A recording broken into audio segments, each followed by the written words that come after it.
एक बीज होता है ना, जैसे आम का बीज, उसकी कहानी पता है आपको? क्योंकि वही कहानी हमारी होती है। सोचो, एक बीज अगर ये कहे कि मैं पानी में गल जाऊंगा, और पानी में गल जाने के भय से मिट्टी में सड़ जाऊंगा, तो मिट्टी में सड़ जाने के भय से, धूप में सूख जाने के भय से वो बीज अगर घर से बाहर ही नहीं निकले तो भी क्या वो बचा रह जाएगा?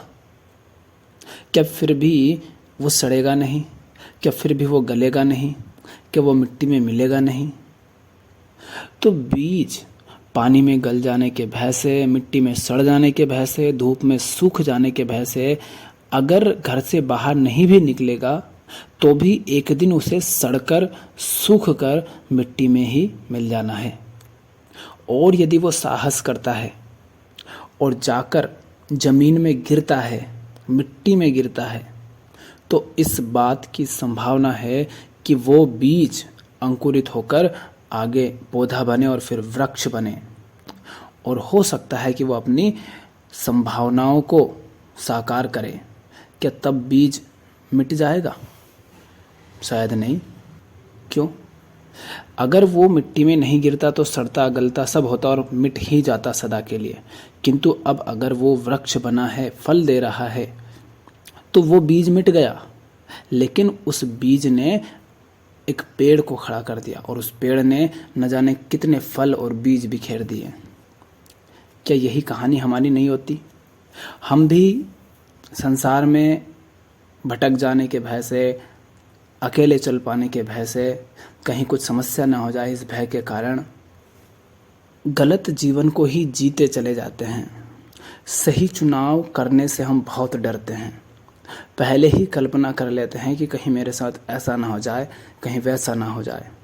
हम खुद को जवान तो कहते हैं, लेकिन जवान जैसा कुछ हमारे जीवन में नहीं होता।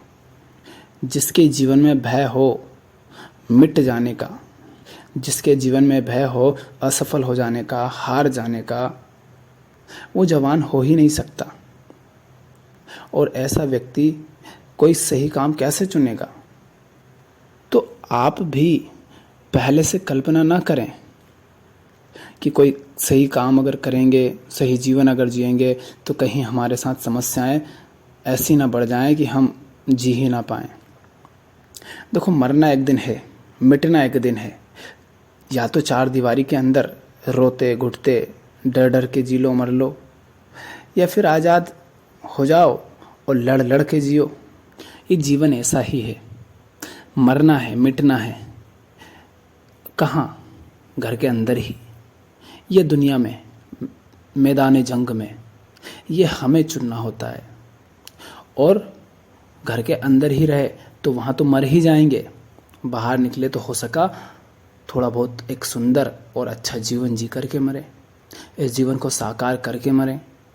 देखो अपने आसपास जितने भी पेड़ पौधे दिख रहे हैं, जो फसलें तुम खाते हो, जो अनाज तुम खाते हो, वो सब कहीं ना कहीं एक बीज के साहस का ही परिणाम है।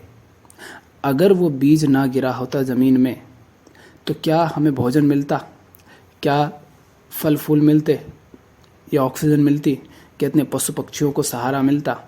तो कहीं ना कहीं इतने सारे जो पौधे हमें दिख रहे हैं, वृक्ष हमें दिख रहे हैं, वो उन बीजों के साहस का ही परिणाम है। तो ऐसा क्यों नहीं हो सकता कि इंसान भी साहस करे एक सही जीवन जीने का और अपनी संभावनाओं को साकार करे? वो भी कर सकता है, पर ज़रूरत है हमें कि मिट जाएंगे तो हमारा क्या होगा? हमें मिटना ही पड़ेगा, तब ही हमारा कुछ होगा। बीज अगर बीज ही बना रहेगा तो वो पेड़ में साकार नहीं हो पाएगा, वो और फल नहीं ला पाएगा। उस बीज को तो मिटना ही पड़ेगा, पर वो मिट करके एक नए पौधे को जन्म देगा। इसी तरह हमारे अहंकार को जो डरा हुआ रहता है, जो लालच के पीछे दौड़ता है, जो मोह में बंधा रहता है, उसको तो टूटना पड़ेगा। और जब वो टूट जाएगा, उसका टूटना ही उसे जन्म देगा जिसके लिए वो बीज बना था। और पता है, जब बीज जमीन में गिरता है तो प्रकृति भी उसका साथ देती है। ये पूरा अस्तित्व उसको उसकी संभावना साकार करने में सहायता करता है।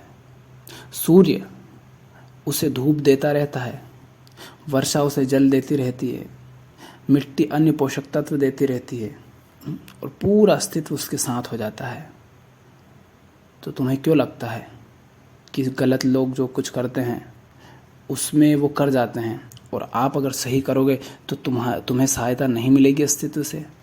सहायता करता है अस्तित्व। जब तुम पूरी ईमानदारी से और पूरे साहस के साथ सही काम में लगते हो। करो तो, और डरो मत।